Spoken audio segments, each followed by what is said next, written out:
In contemplation, we often encounter the idea of non-self or no-core self. This challenges our deeply ingrained notion that there is a solid, unchanging me at the helm, the one who owns my life.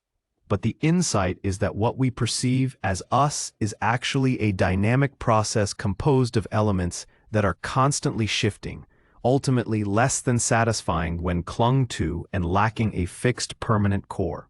Think about your physical body. We instinctively feel it is mine, us.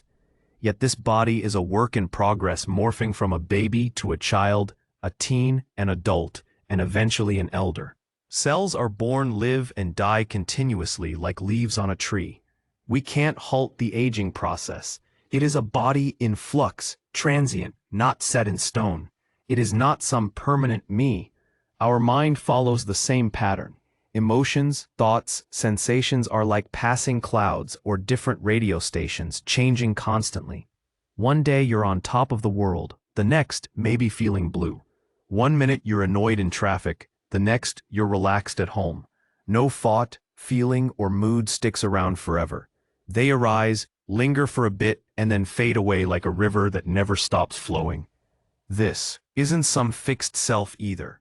The core understanding is that what we label self is really a combination, like ingredients in a soup or pieces in a puzzle.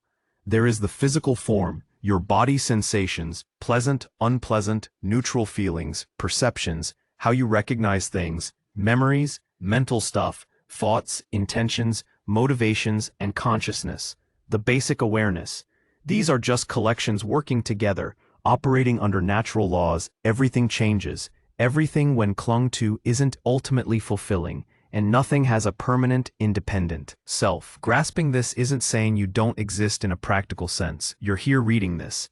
It is about seeing things as they truly are, that the me we desperately hold on to lacks an unchanging, eternal essence. This very act of clinging to a concept of a permanent self is like chasing a mirage, and is the root of our struggles and distress. When we start to see this truth clearly, like finally understanding how a magic trick works, we can gradually loosen our grip on the idea of me, reducing the burden of ego and pride, and finding a deeper sense of ease and inner peace.